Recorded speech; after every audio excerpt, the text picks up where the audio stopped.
Yeah, I was like the most American person in that group. So your family do like Thanksgiving. Oh yeah, okay. My dad's like a band, so we do like a veggie Thanksgiving. We celebrate Christmas too. We grew up very kind of mindful. It's food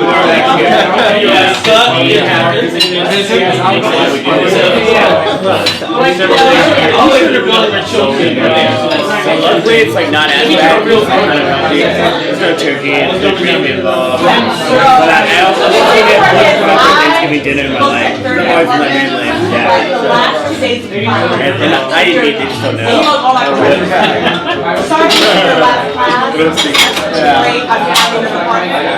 It's kind of my dad was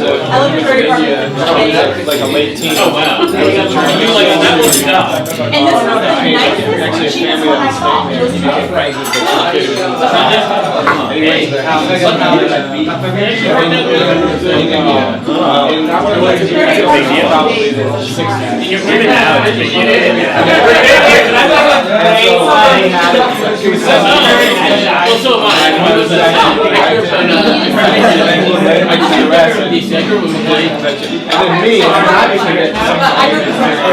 My choice. It's just like weird. Maybe my kids will be vegetarian. Yeah, my sisters are vegetarian. Like half of it, the community of my generation. So I didn't eat meat. The other half are like, no, man, I didn't do it. I don't know what's the old cook for the next generation, maybe. You don't eat. I don't know. right, like, I used to watch ABC, you watch live TV, so that's why I watch when I watch the news. And I only actually now have Facebook because the internet bundles share in a basic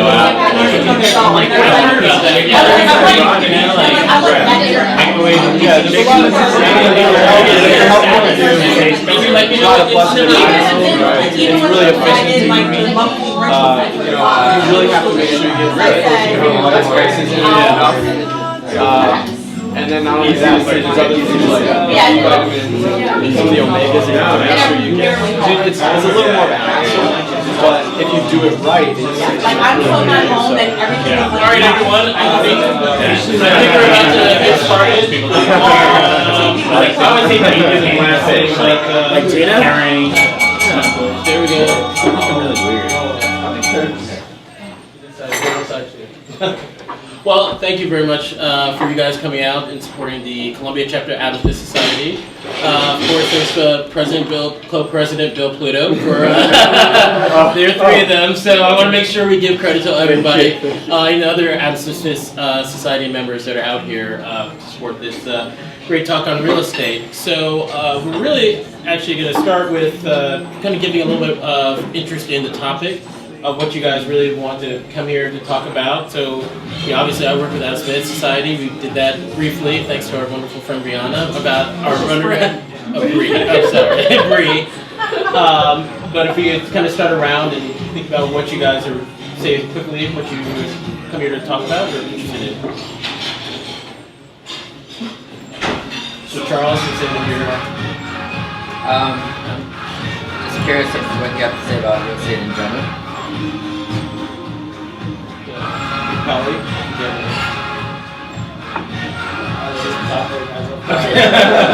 Okay, sure, I'll get started. So, Bill and Don and a couple others are actually in a real estate program at RIA last year. Yeah, and you. So we're in a real estate program, and so we do classes together and stuff like that. And basically, meeting you guys would be a good opportunity to just understand like what's happening in the city from your perspective. Everybody has their perspective. Everyone thinks we're approaching well the peak. I don't know.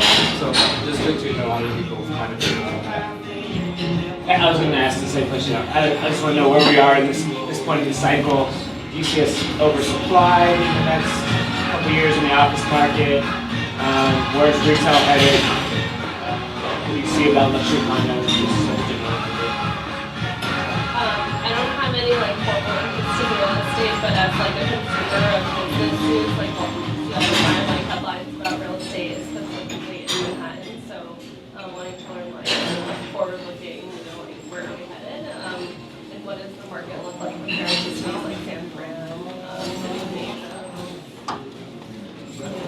I'm not from the real estate program. But I'm very concerned about like what are the signs for bubbles in the real estate market. Because I'm thinking about selling my apartment in Shanghai. The price there is ridiculous now. So any like signs to be cautious of in the market. Did a real estate program here, worked in real estate private equity, fell in love with real estate at a really young age, just absolutely love real estate. So, I told myself I was going to work for someone max 5 years when I graduated from the business school. And so just I'm much more interested in the entrepreneurial side of, finding partners and, either on the strategic operating side, capital, just the stuff that's not the glitter and gold of, having your own real estate firm. And your firm is also just a really business, which, is also an interest of mine. I'm not in the real estate program like a lot of these people, but just from reading the papers, there are things I'm interested in. I don't know how much these affect you, but mandatory inclusive housing, how certain rules on development, how they are affecting what's being built now, and how they affect your business, and also if it in any way, I don't know who your clients are, the restriction on LLCs, who has to be disclosed, the owner, I don't know whether you have like Justin Bieber trying to buy an apartment and doesn't want to disclose it, trying to mask himself, so those things really, the regulations in New York City. So, I can also chime in on things. If I have a question for Shaun, I'd probably ask him either on the phone or he asks me. So, I'll keep quiet and participate when needed. My main question would be if you guys operated in emerging markets and like what considerations you take before doing any ventures if you guys operate in those markets. I just love talking about real estate, so anything really, but your brother mentioned that you guys are doing some business in India, so maybe you could talk a little bit about that. I'm interested in how you approach luxury residential Manhattan, which is it's a competitive market, so what's your edge and what's your unique take on it? Well, I'll just give a quick background on Shaun, kind of a little bit about his bio. He's currently the co-founder and partner of Pulsar Living, a development group solely focused on creating residential projects which are centered around wellness-oriented for buyers interested in living in a healthy and holistic lifestyle. He's also a partner of AmeriGlobal Senior Living Group, which actually is a company which is developing senior properties in India. A little more about his background. He worked at Oxford Property Group, has extensive experience in both brokerage and development spaces. He actually has experience in multiple capacities in the LA, Philadelphia, and New York markets. And he's a passion driven about real estate technology and finance. He graduated from Villanova, and he comes to talk about Manhattan real estate development, brokerage, and new trends in the marketplace. So, that's a little bit about you. Thank you. Well, thank you everyone for coming out here today. It's really a pleasure to be here with you all at Serafina. I also like to thank the Aspen Society, Columbia University for having us all here. Basically, that was a great introduction there. Again, my name is Shaun Ahuja. I own and operate Pulsar Living, which is a development company, and a website called pulsarspaces.com. Essentially, the website is a place where a lot of new developments, luxury developments, are post articles, have advice, a lot of pictures, descriptions, really get foreign buyers and local New Yorkers interested in what's going on in the new development space. Feel free to peruse that and check it out sometime. I think you guys will get some value there. As far as AmeriGlobal Senior Living, that's another company which is actually a international development company for senior care properties. And what we do is co-develop properties right now in Mumbai. Actually, one of my partners here, Vinod Vartak, is part of that. And we find that the international global markets right now are becoming more westernized in places like China and India, Indonesia, amongst other countries. Excuse me? Sorry. Sir, hold off. It's okay. Yeah. Just hold off. Yeah, sorry. Thank you. So American Global Senior Living Group is focused on bringing the Western concept of senior living into India. And social mores and the cultural changes going on there are now more accepting of having children not necessarily take care of their parents in their homes, but to put them in resorts and have amenities there. Even more upscale than we see even in this country sometimes. So that's a very interesting trend. I know some of you are interested in that topic. So as far as Pulsar Living, getting into a little bit of the development company that my brother and I operate, what we focus on is a new trend we saw emerge, we're seeing emerge now and in the future, which is a real focus on healthy living that goes from organic food to yoga, life extension, all of these different areas you guys have certainly seen going on around us. So you'll see amenities such as vitamin C infused showers in some buildings now, or some posture supported flooring, triple pane windows, and all of these seem like very excessive amenities, but really what they're meant to do is to elevate the status of real estate from being just a luxury place to live, since we live 90% of our lives indoors, to actually increasing the quality of our lives in those spaces. So filtering the air, for example, so that we have less asthma, less allergies. These are things that are overlooked by a lot of developers that are very important. Having very clean water, cleaner than tap water. So having the actual building have a filtration system that can go through different types of processes that look for different adulterants that are in the water. These are all things that potential buyers, when they're looking at developments, will say, wow, these guys really stand out, or this developer did something right. And there's actually something called a WELL certification that is now on the market, which is pioneered by a group called Delos. It's also a New York developer that focuses on wellness. And buildings like 432 Park Avenue have gone for that WELL certification. So you saw maybe 7-8 years ago a big trend toward LEED certification, which was essentially an efficiency standard on how buildings use electricity, which is now commonplace, and it's almost like a standard. You see it everywhere, colleges, office buildings, residential.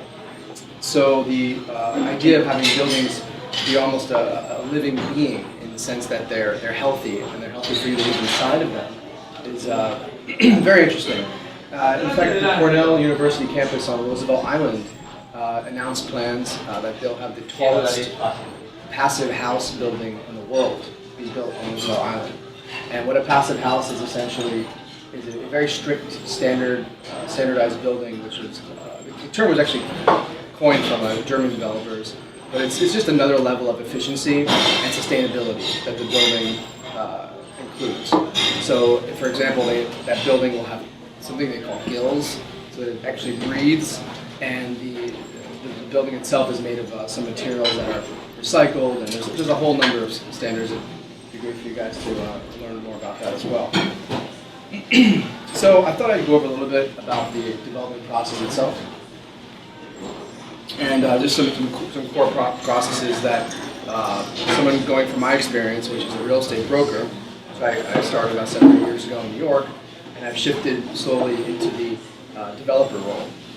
So first thing, most important, you're building a team. You're working with people. People that have ideas, that want to turn those ideas into reality through various mechanisms like construction and finance and those basic areas. So one of the most important things is assembling partners and people you trust. And I think that's a lot of times the reason why you find real estate groups, real estate developers that are family businesses. And it's very much been something in New York City you've seen in the past. So one thing is definitely trust. Trust in your team. Another thing you should focus on is your ethics. That's probably the most important thing as you'll find in any business, but in real estate it's very important. It's very important because it'll give you a good reputation, and it'll also allow you to spread out some positive energy to the people around you. Hopefully get some work done and make some money. I'd say another element that's very important is your ability to garner confidence from investors. So to be more granular would actually be to have a CRM. A lot of you may already have this, but it's a customer relationship manager. Somewhere where you can bring onto an Excel spreadsheet or some program where you guys know who you're interacting with, why you're interacting with them, and why do they want to invest in your projects or your businesses. So it's very crucial. Of course, you have to have a solid project, and that's a whole long conversation. But when you find that project, however means you find it, the traditional routes like through a brokerage or maybe through straight off the market, maybe cold calling landlords, there's all kinds of ways. But once you find that project and you run the numbers, and you need to believe in that project. You need to believe in yourself and the people you're working with. And I would say probably the last thing and most important is really just be very creative and keep yourself excited about it. Constantly think of new ideas, new ways to innovate on that project that you have. Because in the end of the day, what you're doing is you're finding value in what others have considered valueless. As a developer, you're taking something like an abandoned warehouse, you're turning it into cool lofts in Bushwick, or examples of firehouses being converted to mansions. And there's all kinds of great examples of different types of projects. Just a few I'll just mention. You guys probably know about a lot of them, but if not, I'm sure they'll be interesting. Like the Sony building recently was in the market from the Sony Corporation having some financial difficulties, and it was picked up by a group of developers, and now it'll be turned into high-end condos on Madison Avenue in the 50s. So, yeah, just a totally different thing. It's a very old building, but a very iconic building. So you'll see a lot of conversions like that going on in New York City, where buildings were certainly in a position to be turned around and repositioned in the market as a condo or as some other use. Another great project that's very interesting is the 53 West 53rd. Maybe some of you guys maybe know what that project is. Have you heard of that? What's that? No, that's on Third Ave. That was the Madoff building. Right? No, 53 West 53rd is Tower Bear, which is the MoMA Tower, as they call it. Which is really interesting because that project went through so many iterations with the city council and a lot of pushback from the local community that they didn't want such a tall tower being put up, and of course, blocking the Central Park or making the museum less than what it was before. And they actually resolved that problem, the developers, by giving the museum 3 new floors. So at the base of the structure, there'll be, I think, 50,000 square feet of new MoMA space. So who's going to argue with that? It's a great addition. It's a great value add for the city itself.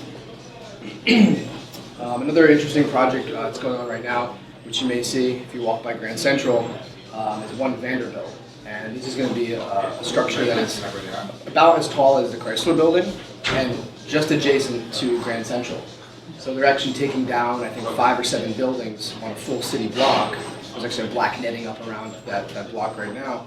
And it's just amazing because there's a lot of people that come in from overseas or maybe even local New Yorkers that have no idea what's going on around them. And these are huge projects that require a great deal of capital, a lot of city planning, and it's really phenomenal to see such a drastic change in such a core part of the city. So that's really an essential element of being a real estate developer. You're changing the facade of the city, you're changing how people think, and what people are going to live in. So it's very important. Another good example of a developer taking advantage of these situations is a project called 35XV, which is on 15th Street. And there was a school where they bought the air rights from, and they built, in part of their condo project, a few floors for the school, and then they cantilevered over the current school. So there's always a way to extract value in projects where they seem like a very stubborn seller, or a landlord who just won't budge, or a tenant who won't move out.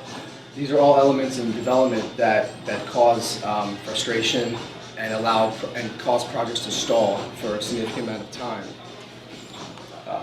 You'll see it very commonly in New York with rent-controlled apartments that there's one tenant in a building of 15 or 20 units that won't move out, and the developer has to pay them a large sum. And that can be a kind of quagmire that causes a lot of headaches, but nonetheless, it's their right, and it's how the city works. Just to piggyback off that comment, Mayor de Blasio recently has made a lot of push to maintain the city's efforts to have inclusionary housing and to move even further with the 80-20 rule. That being where developers have to build a project, 20% of the building has to be allocated to families that make $67,000 or less. And so there's a lot of stipulations and a lot of rules. Sometimes they're for artists, sometimes there's other segments that they cater to. But essentially, Mayor de Blasio is making a huge push here to have all developments in New York City, 20% of the project has to be for low-income families, which I think is just possibly phenomenal, but it's also very much of a roadblock for a lot of current developments that are in the pipeline.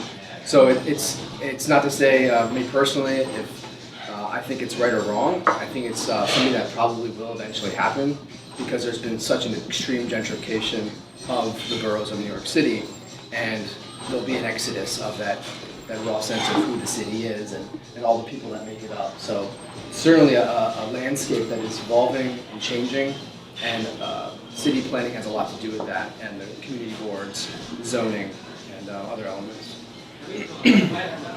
So just some trends that I think are important to mention. Certainly we see a lot of movement in the $1 to $2 million range condos, because now that's considered under the average condo price. Right now, average condo price is around over $2 million. The average new development condo price is $3.3 million. But just to give you guys an idea of where the market is right now, and what I feel about the market based on statistics, the fourth quarter of 2015 saw a 10% gain in new development sales than the quarter of 2014, fourth quarter. So year over year, 10% increase in new development sales. So that says a lot when your average new development condo is over $3 million. Certainly it's pretty interesting to mention too that it's $2,200 per square foot now, average new development condo. So certainly if some people believe there's a slowdown in Manhattan, there is in some areas. The over 7 million range, over 15 million, there's a slow in terms of how many days these condos are on the market. But certainly there's a reason why there's so many new developments coming on. And part of the reason why it inspired me to develop a website which included a lot of these projects to really help put it all together and give people a place to view some interesting projects. And to be frank, these are people that are competing with me. You know, it's not to say that I'm actually having a stake in any of these projects, but I'm putting my broker hat on and helping investors and buyers around New York to find a great new home that might not be the one that I built for them. So that's phenomenal. Some other trends are smaller units, more minimalist units, almost like Tokyo style. I'm sure you guys are aware. People in some Asian cities have very small condos, and they make use of this space in more unique ways than I think we in the Western world either know how to do or want to do. But that's changing now, as I'm sure you've seen some articles about that, and it's I think it's a good thing because then more people can afford to live in the city as well. And if you experience success, then you can buy larger units as well. So it's great. And I did mention earlier about the wellness concept, and I think it's almost an inevitability that when we try to find new ways for real estate to expand conceptually and innovate, we have to think about the person that's living in that space and how can that person actually live a healthier life, live a longer life, thrive in their career personally and professionally. And usually we find that that's having a sanctuary, having a place to evolve within your own residence and to help you grow. And we like to foster that growth by creating those spaces. Hence the name Pulsar Spaces, which is actually derived from an astronomical event of great magnitude, but that's part of my sci-fi nerdiness, I guess, but what can you do about it? So anyway, I'd like to pretty much open the floor to some questions at this point. I think it'd be great to get some more direct questions and bring the conversation in different directions. And everyone, please eat. This is obviously a really dynamic conversation, so we had to hold off because we thought they knew where everyone was eating, so it didn't mean for them to yell like, "Hey, who is this?" I was like, "Whoa, hold on, okay." So I think they figured it out now. But yeah, I think it'd be great if you guys have any particular questions. About the wellness concept, how do you know that demand for something like that exists in a specific subdivision that you want to build? And how do you price something like vitamin C infused shower, for example?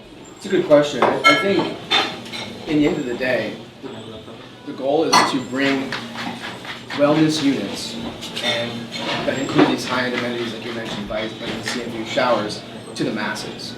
It's not to say that we need to charge $4,000 per square foot and only a certain segment of the population can afford that. But it is to say that there is a certain curve that occurs over time where things do cheapen and eventually it filters through into other types of projects.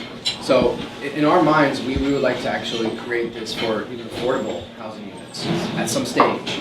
How you price those things, it's not so easy to say, but it really depends on the buyer. There's also a certain segment of buyer who, you may know someone who's very into health and they're very into exercise. And all of these things would make them a perfect buyer.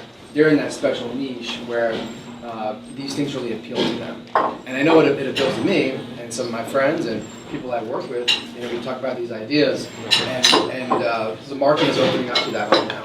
There was actually a project in Greenwich Village on 13th Street, which was developed by a company called Delos, and this was promoted by the Clinton Foundation, Leonardo DiCaprio, Deepak Chopra. They bought units in this kind of project. So you have the celebrity, I'd say the celebrity crowd. That's fine. You have this celebrity crowd, and also just your average people who want to live healthier that would like to live in these kind of units. To piggyback on that, I work with the operating partner who made kind of a bold move, and they needed a new COO. And they needed what? A new chief operating officer. Okay. So instead of hiring someone who had a lot of real estate experience, they went and hired a guy that helped Target build their business intelligence unit. And Target, if people don't know, is one of the retailers and top firms in the country that's very far along in their data analytics. Big data. They're very, very far along in it. People may know like the familiar story of the father who found out that his teenage daughter was pregnant because of Target's analytics. And so they went and hired this guy to be their chief operating officer, despite no real estate experience, because of his analytical capability and wherewithal. So kind of to that point on, I guess, how much ways do you see either competitors or yourself utilizing data in different ways? My perspective working in the industry, I don't really see a lot of super innovation happening in real estate with big data. People just kind of be like, this is my basis, this is where comps are at, we'll price somewhere here. Because we need to get to this type of return versus actually using data or, optimization or regression techniques, whatever, people want to use with it. But, so I guess, do you kind of see that as a trend that's happening, or do you see it still as a opportunity set to be leveraged? A couple of things come to mind. I mean, certainly when you're dealing with architects, builders, marketers, engineers, the whole gamut of professions that are involved in real estate development, you have a lot of data, let alone financial models of any specific project. So to correlate all that, you certainly do need a high level of expertise to be able to analyze data. I think there's a huge space that's opening for programming and creating software programs to analyze real estate projects. There's a company, Brokerage called Compass, that was recently VC funded over the past few years and exploded in value, I think to a few $100 million in value, which probably is inflated, but that's my personal opinion. But they were banking on the fact that their in-house programmers were able to use some kind of algorithm that they developed, which was different than Elliman, Corcoran's, and the rest of the guys, and investors saw that as something unique, something innovative, and something new, and they brought upon a lot of agents attracted to their company, and they did pretty well. So I think big data will help the real estate markets, and not just for comp analysis and the basic stuff you read on Street Easy, but more or less more integrative and collaborative experiences that will emerge from. Do you see all levels kind of understanding big data, not just kind of the development side, or brokers as well, kind of getting in that bracket, or? you still see them kind of like clinging to a very old school method. I mean, it seems to be a lot of them like that. Their ways of doing things. Yeah, I mean, when it comes right down to it, I mean, it's still a relationship business, right? And you have to build those relationships, expanding your network, and actually, face-to-face contact. It's not all about sitting behind a computer and running numbers in order to get a deal done. I mean, that's not necessarily a correlation, although if you're not prepared in that way, maybe the deal won't get done either way. So you have to kind of have a nice balance of the human side and the digital side and the analytical side. So they all kind of come together, I believe, especially when you're in New York City with so much competition out there on all fronts. Yeah. Sure. Do you have like a personal interest in health and wellness? I also see it as a very relevant concept in a lot of parts of business in India. There's a long tradition of like yoga, meditation, and so on. Totally. That's yeah. I mean, it's a great point. Our project in India, we have a big emphasis on yoga and meditation. And these are, in India, these are more accepted and more, I mean, people have temples in their homes. It's just part of the culture. It's part of the beliefs. In America, yoga or meditation, these proven ways to extend life and to be healthier, something that I partake in a lot. I'm a big fan of yoga. They're more seen as just an exercise tool, just a way to become fit. But the other multifaceted aspects of that practice are not always given credit for. So maybe, instead of a home office, it's a home yoga studio. So you can market your projects in a lot of ways. And I think there's even a project called Om somewhere on 38th and 9th or something, from over in Midtown there. But they're taking these concepts and they're putting them out there.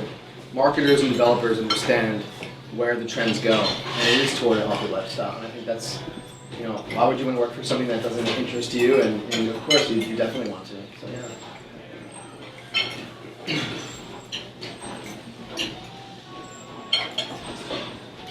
How cooperative or collaborative have the City Council and the de Blasio administration been with mandatory inclusive housing in the real estate industry? I think of like the Domino Sugar development last year and what a complete circus that was and how adversarial it got on both sides. Now that this is before the City Council, do they go? Do they say, what are your comments beforehand, or is it sort of we're pushing this down your throat? And again, I mean, I think we all agree here that people need housing. I'm not trying, but how have you felt that the city government has been dealing with the real estate industry? Right. I mean, to be frank, at this point, I stay out of the politics element of it. I think that's probably the smarter route. There's not so much we can do. At the end of the day, if you're not, let's say, a billionaire real estate developer in Manhattan, those kind of people, they need to be in the spotlight. They need to move around and have lobbyists and have actual impact. Whether or not they may call that corruption at times, I'm sure that does go on. But at the end of the day, we're trying to build products for people in the free market, for them to buy, and us to make a profit off that as well, and to continue to do good business. Politics will always be there, especially in a city like New York. I think it's a terrible thing how the disparity of our societies have shifted so extremely, and will probably continue to do so.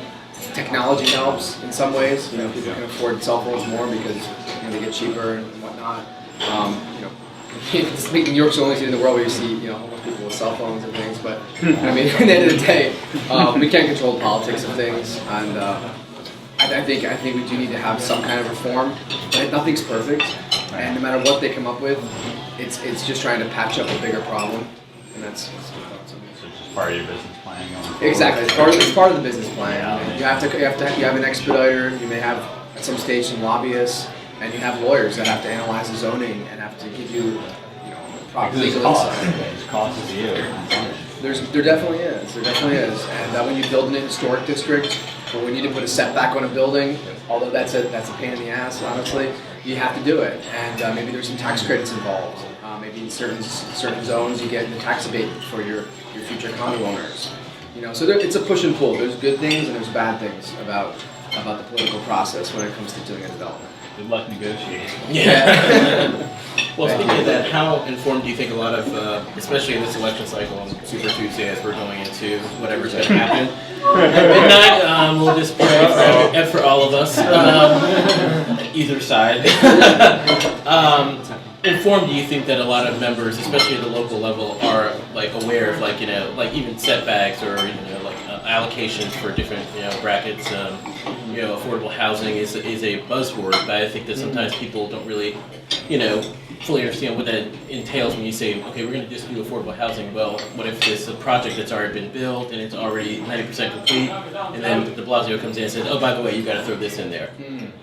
I mean, well, I think it's a really good point. I mean, a lot of times politicians are, career politicians. They don't necessarily understand the intricacies of business or real estate in particular, or finance, and they create certain laws in Washington or locally that really throw a curveball into the system.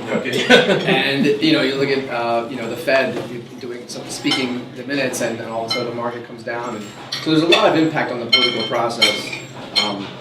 And what you're saying is very important, because if there's a new law that comes into effect in 2018 and all developments after that year have to change, there may be dozens of large-scale projects that would be affected to the extreme, and they may not even come online because of some of these changes that occur.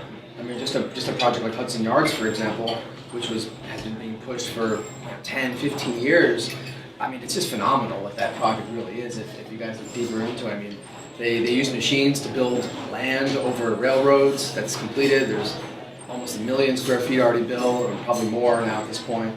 And I was just driving by there on the way here, and I saw this new park they just built. It's out of scratch, like a brand new park over the railroads. It's just kind of cool. But this is stuff that the positive side of the political process. There's a lot of subsidies, a ton of subsidies. They're basically giving you air rights, meaning space to build vertically in Hudson Yards if you're a developer. It's dirt cheap, meaning compared to doing it on Fifth Avenue or Madison or Park or something. So there's a lot of advantages when you can build in areas that are a bit depressed. Another great example is the Essex Crossing down on Delancey and the Lower East Side near Seward Park. It's an area that was raised in the 1970s, an old tenement building, huge area, maybe 5-7 acres, and they're building a multi-billion-dollar project of retail and condos and apartments, affordable housing.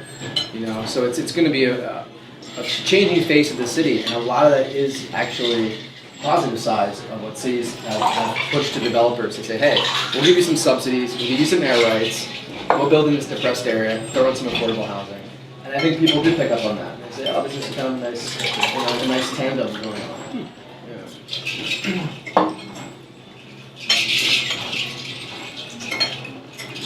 I would add, coming from your comment about taking in the landscape with regulation and so forth, as developers, people may get to that role in different ways, right? Coming from brokerage, some people coming from construction, so they might maintain that more specific knowledge. But when you're doing the development, something like the legal translation of what's going on in the scene is changing month to month in a lot of areas. So we'll speak to our lawyer, and then we'll get briefed on what's going on. So between legal and then between expediting, this is somebody who has relationships at city council who goes and gets things done. So not only is it efficiency, time management, distribution of tasks, but it's also specialty, just like any other business. So I think that's important to keep in mind. What's the real role of the developer in the process? The developer also is owning the project, right? The developer has an actual capital stake in this project, whether it's their money or whether it's money coming from friends and family that's theirs. So that's if that's not there also, a lot of the other elements from investment are going to say, hey, well, why should we trust you guys to finish this? Why do you care? So, and that's also where that relationship building comes in, because it's it's an investment between parties. But I think that I'm mentioning that just to see how, just get a grasp.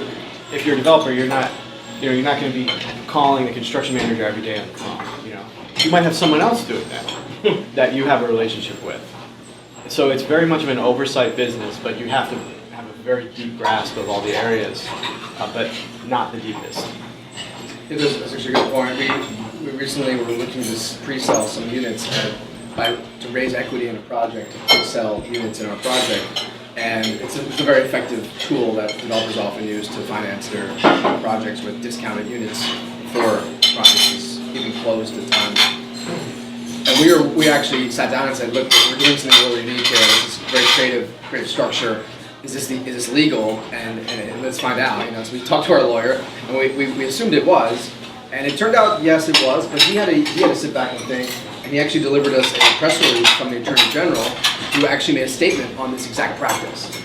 So oftentimes when you think something may or may not be, like, you have to always check with the legal side, and they'll probably deliver you their research, which is what you needed to read and understand. Otherwise, you get into some issues. So, yeah.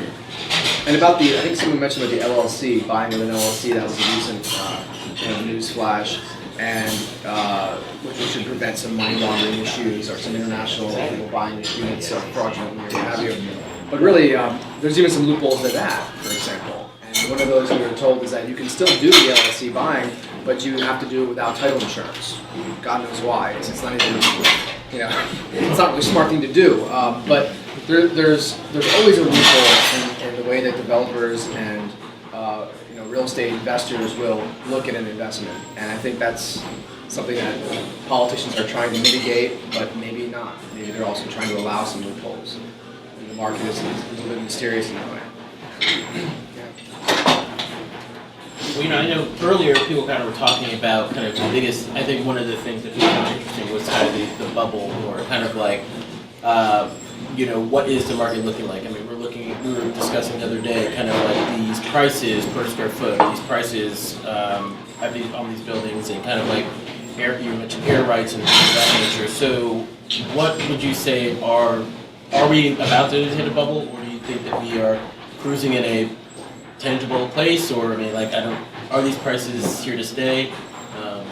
It's a good point. I did recall most people were talking about bubbles and everything else in real estate. And look, we're just trying to protect our money. That's all we're trying to do. I mean, first and foremost, in any market cycle, whether it be real estate, equities, bonds, whatever asset class you're looking at, there are boom and bust cycles to various degrees. And we all know that. I've noted in my research that sometimes there's a 7 to 10 year, up and down pattern, a wave, if you will, that occurs. And we're already seeing that right now, a pretty sharp pullback in equity markets, or at least some extreme volatility, which would trigger something in most people's minds when they have a portfolio. Ooh, is my real estate okay? My equity has been shaken recently. It's just kind of a counter effect, especially because a lot of the real estate wealth in New York City is a direct correlation to financial wealth from the equity markets. I mean, everyone knows there's a big impact there. As far as New York City goes, I think it's a city that experiences less of a pullback during any recession or even depressionary times. When you look at what happened last 7-8 years, and you see that there's a bit of a dip there. It was pretty extreme in 2009, 2010. I think we saw that. However, prices came back, and they're coming back very strong right now. And you see huge sales going on, $4,000, $5,000 per square foot on 57 Billionaires Row. And that may be skewing the numbers a little bit. I think some people look at, these sales are so high, and it's because you're seeing some really exorbitant purchases from foreign investors. But that brings me also to thinking about foreign cities. And if you look at London, Paris, Tokyo, Hong Kong, a lot of investors in New York fail or forget to realize that there's many, many more expensive cities globally than New York City, and may pale in comparison to what they have to offer as a city. That may be subjective, but maybe not. Maybe New York has a far way to go in this bubble, and some people, don't jump on halfway through. 5 years from now, when it's even higher, then what? It's another bubble. So. My opinion on that doesn't really matter. That's just my observations, and those are some market insights. So I always advise people, look, you don't buy a piece of real estate to sell it in 2 years. That's what a gambler does. You buy it to hold it for 15 or 20 years, and you're going to experience a nice gain. Downtown in the downtown condo market in the past 10 years has gained 60% return on your capital. So no one's gonna scoff at that. And if that happens again, it holds more. We just don't know. but that's market research. What do you think is taking back on that? I mean, I do think that the amount of geopolitical unrest abroad will continue to make the London, Hong Kong, the New York of the world, safety deposit boxes in the sky.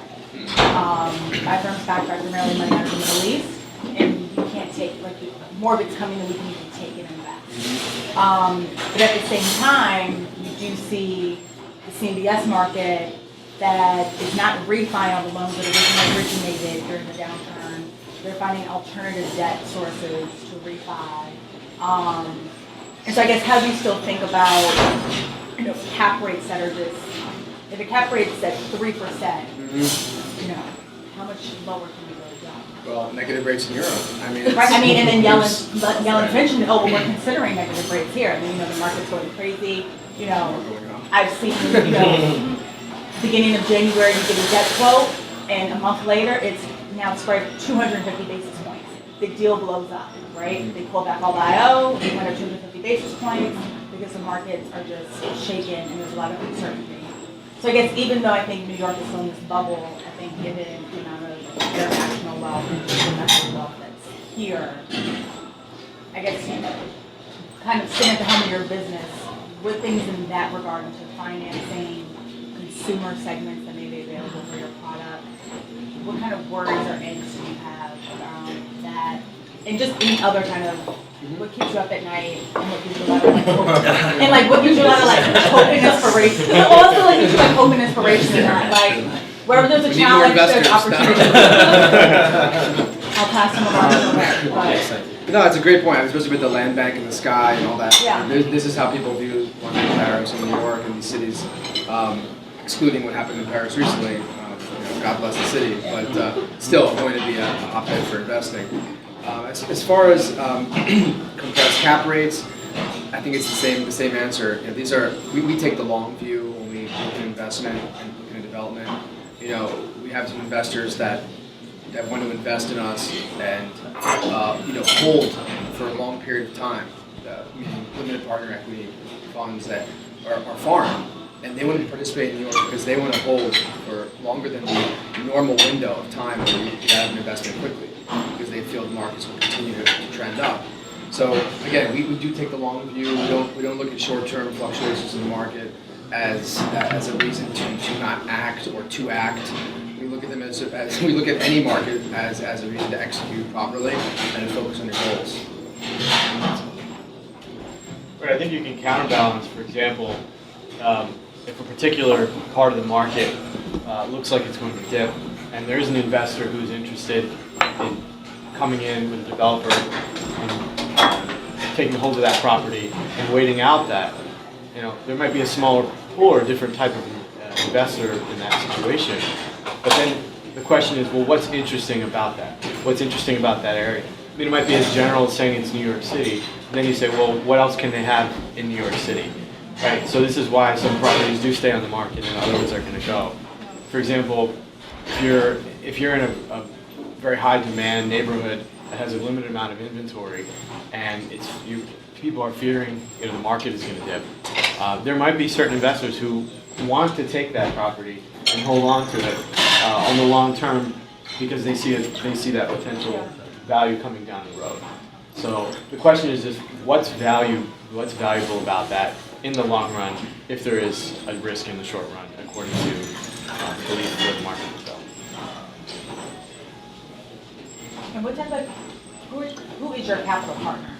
Because your capital partner has to be matched with this strategy. If it is, we want to buy when there's blood on the street because the market's going down. We're going to, wait out through the downturn. So I guess how do you kind of go about the role of needing capital, but not when there's anybody who opens up their purse? Right. Well, that's probably one of the biggest aspects of being a developer, being an entrepreneur in any light, is that you need to acquire active and willing investors who not only believe in your project, but believe in you as a person. And a lot of times you'll find investors, high net worth individuals, they want to like you, they want to like what you're doing, they want to understand your business, and they want to invest in your future. as well as your business, because you are your business. It's almost inseparable. So garnering investors who want to be part of your project is one of the most difficult tasks anyone will ever face, whether it be in real estate development or a tech company or a website or whatever you're doing. So that's a crucial element as you enter. If anybody here wants to be a real estate developer, you start getting the wheels turning now. Who do I know who invests in real estate? Is it family? Is it friends? Colleagues? Old professor? And how can I work with those people to show them that I can add value to their money, to their capital, and offer them an above average return? That's what it's all about at the end of the day. And it is difficult. It's a very difficult process, very challenging, especially those first few investors. If you're starting a project and maybe your track record isn't expanded as much as you hope it would be. And that's also why people work with more seasoned developers on their first few projects. So if someone here wanted to become a developer at some point in the project, you wouldn't want to just go in there and eat the whole pie yourself at the risk to your investors and at risk of your reputation if you were to go south. So you'd want to work with someone who has more experience, you get along with, you can build a team around, and that would be what you call co-development. So 2 development partners or more who complement each other, strengths and weaknesses, and can add value because maybe one may be huge, but maybe they haven't entered the New York market very often or at all. Maybe you're in New York, you're smaller, but you can be the boots on the ground. And you're both bringing some different investors to the table, which help complement the project. So definitely need to bring capital to a project when you're a developer, when you're a sponsor. And if you don't have much experience, you want to be in bed with someone who do have experience and co-develop a project and build your track record.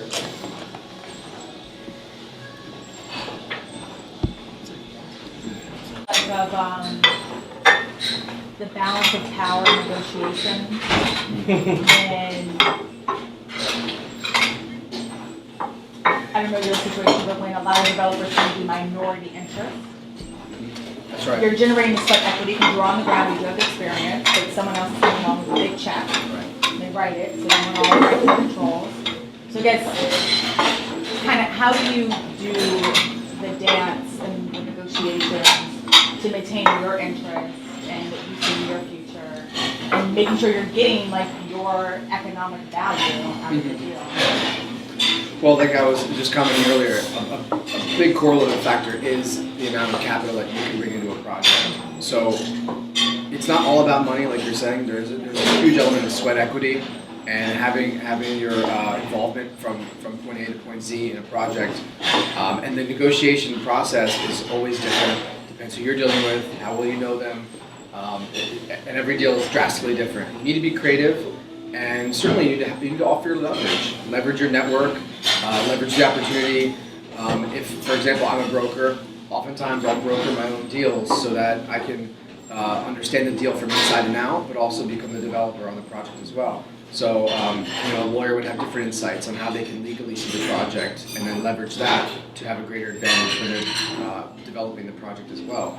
So it's a really great question because that is a struggle of, especially a younger developer. And if you're co-developing, there's a lot that's on the line and there's a lot that's at stake when you may not be bringing in a large percentage of capital into the project. And obviously, the more equity you bring in, the more confident you should be in the project. You get a higher return. That's the ideal situation. Ideally, as a developer, if you find a good project and you can bring in multiple millions of dollars into that project, you're going to do a lot better than if you brought $250,000 in that project. Seems obvious, but it may not be. Again, it's always different, and it's always you have to always keep your cool, and hopefully you can get some advantages even without putting so much equity in, which is I think what a lot of developers try to do.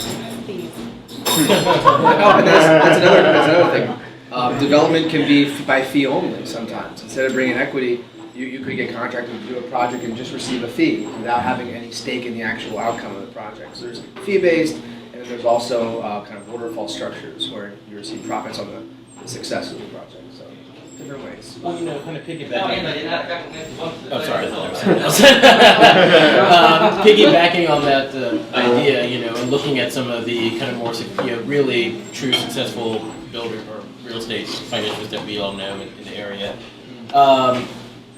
Are there any tactics that you think that you've seen really successful developers or people in the game, let's say the real estate game, but on all different aspects of the playing field, engage in that you think that, if someone were to think about getting development in real estate, that they should, obviously you talk about relationships, you talk about kind of like identifying good projects. Are there anything kind of hidden gems that you've noticed that, like a Spare or a Stephen Ross or something like that is engaged in that would be advantageous for a young person in real estate?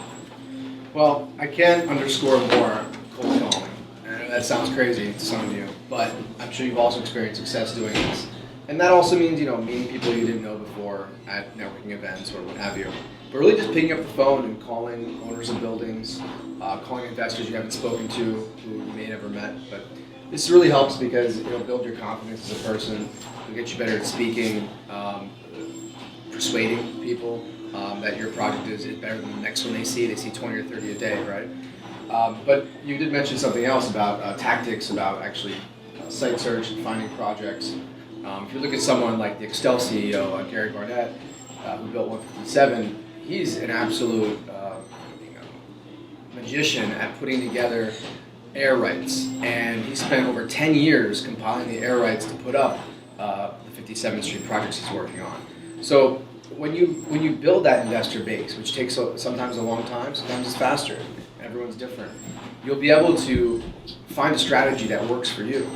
I would definitely be a proponent of having a specific niche that you focus on.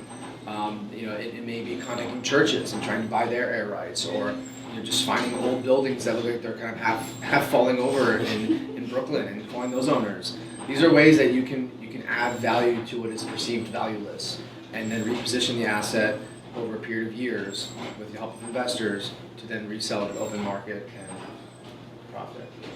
But those are some of the ways you actually have a very long-term perspective, and by accumulating things like air rights over time, then when the time is right, you can strike and do something great. Sorry, I was actually interested to know about your existing projects under Foster Living, like what the development stages or any ongoing projects, how much you're going for, as well as like a separate related question, I guess. Is there some family business aspect to this? Because there are two of you here. And maybe like, because I mean, some of us are in the family business club at Columbia Business School. We have our conference on Friday actually, which might be interesting if you're interested in that by any chance. But yeah, that's actually something I was interested to ask you guys about. If you both want to answer, that's cool.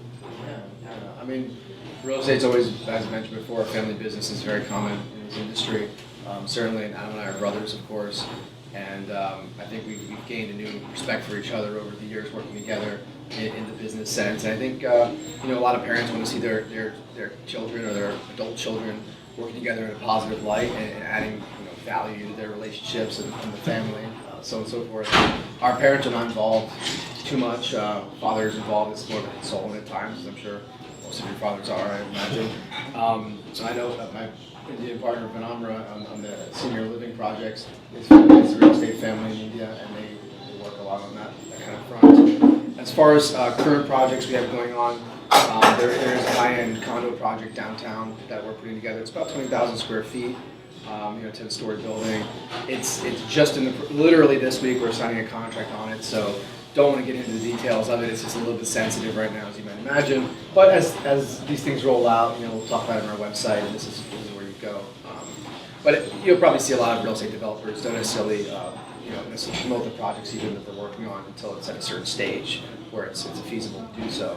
Also, one of the areas that we offer a service is to do wellness renovations. So it's not a pure development play, but it's more or less, you might want to call it essentially development/interior designing, where you'd actually add in a lot of high technology, various in-unit amenities for rather upscale units or units that need a renovation. And we can put in a lot of cool things like herb gardens in the kitchen and heated stone, bathroom flooring, and all these things that can make it a very holistic type of condo unit. So that's something that we've done as well. I'm curious a little about your developments in how you did that. Were those actual co-developments, were they fee-based, and how did you find the cross-border negotiations? Because you can see looking here, you got a very international crew. Yeah, Probably going to be working cross borders during our lives. So how did you find it? Being an American. Right. Well, as I did mention earlier, I'm actually half Indian. My brother's as well, so our father's from New Delhi. I hope so. Yeah, no, it came across it was a short view. Yeah, you're right. But honestly, I don't think it would have happened if certain correlative factors didn't occur. And I could even just give you an example of how these things happen. I was working with a client who happened to own a lot of senior living centers in this country, and he was coming to purchase a condo in New York City, and he happened to be a family friend of ours, and we reconnected on that level as well. And then actually Vinamra knows my family, and his family knows my family from coming to school. He met my father, and we kind of combined some ideas and realized that it was a good timing for us to form a JV and to do some work, since his family's in land development in India, and we were coming with some expertise from being senior care centers and assisted living. Their market was also opening up to that. So as far as opportunity goes, you can never really know where and when it comes, but it does at times. And certainly working in India is a lot different than working here. There's a bit of a cultural barrier, language barrier. But at the end of the day, business is business in any part of the world. Things get done, maybe in some parts of the world with a little bit more corruption or a little bit less. Or, just things sell for a little bit more or a little bit less. Your average flat in some part we're selling is like $75,000. Beautiful apartments, right? Imagine that, right? In New York City, it's not even, you can't even conjure that image in your head. So it's just different markets. There's different labor costs, there's different material costs, but at the end of the day, the business is done the same. And I'm not saying it's easy, but when you have local partners, things can happen. Vinamra, you may want to comment on that, if you'd like.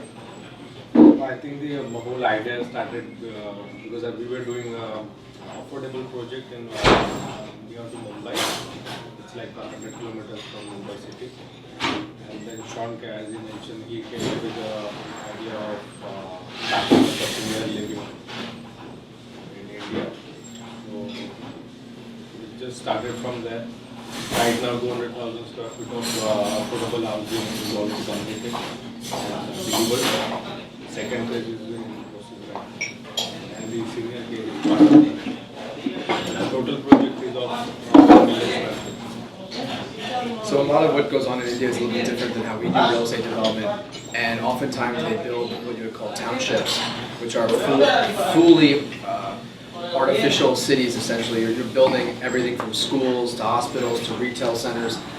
It's a lot different than we perceive suburbia, which is more of organic growth over time, whereas there are plots of land in India where developers have owned for many generations in their family, and they say, hey, this plot of a few hundred acres is going to become this town, and over a period of 5 to 7 years, it becomes a thriving city. And a lot of this also happens in China, similar concept. So it's a little bit different, but it's also very actually attractive for sustainability, because we can also install in there from the ground up a lot of different kinds of infrastructure that you won't see in the larger cities of Hyderabad or Delhi, and you'll see where there's just infrastructure that is almost falling apart. There's just too much population in such a small area, whereas in some of these newer townships that they're creating, they're made for their population, and they're allowed to thrive in a bit more of an organized fashion, and that's something that we like to see. That's what we're trying to do over there. Well, I think that was a very fun and lively discussion. I mean, on a lot of different topics. So I'm impressed, Shaun, you were able to juggle everything. But obviously we have the end of dessert, and obviously we can network and talk amongst each other until I believe you need to eat. So finish eating. But we do want to thank everyone for obviously attending. The bar is open until 10, so you guys enjoy. But thank you, Shaun. We appreciate everything you do. Closing comments. Definitely thanks to everyone for coming out. And certainly, if I can definitely just give you a few parting words is, when you go to these projects, have as much confidence as you can in yourself and your partners, and believe that things will get done the right way. Don't ever lose your ethics. Don't ever lose your ethics, ever, ever. And always be creative and trust your ideas. Thanks, guys. Thank you. I'm not quite sure what desserts are out, but one's cheesecake and one's something else. So The other one is a tiramisu. I gave it up for Lent. This is why I have to go for the other one I can have. Sean, I did. Oh no, that's I went to Georgetown, so when I heard you went to Villanova, I almost walked out of that. I was like, Yeah, it's all right. I couldn't you get went there to Bucknell. anyway. It's like, okay, it's good. Yeah, we get along, but Villanova. You guys any drinks here? Yeah, that's great, man. I think I'm good. Cool. That's good stuff.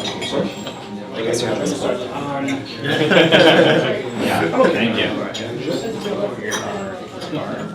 Mine and office. Yeah, it's a surprise. I know people that should get a chance to invite somebody.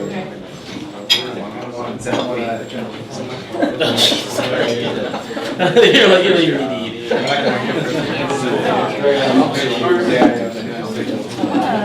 Oh, I know. It's so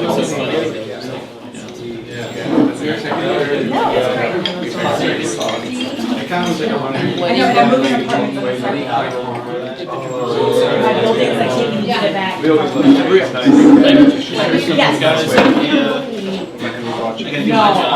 No.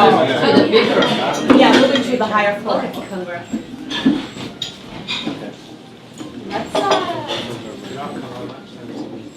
Yeah, higher floor, it's better. It's more We're just gonna do a couple pictures. I like the leasing office from there, you get to come see it and then walk down. Like just no one that's like 50 feet from the It's all you. Oh, wait.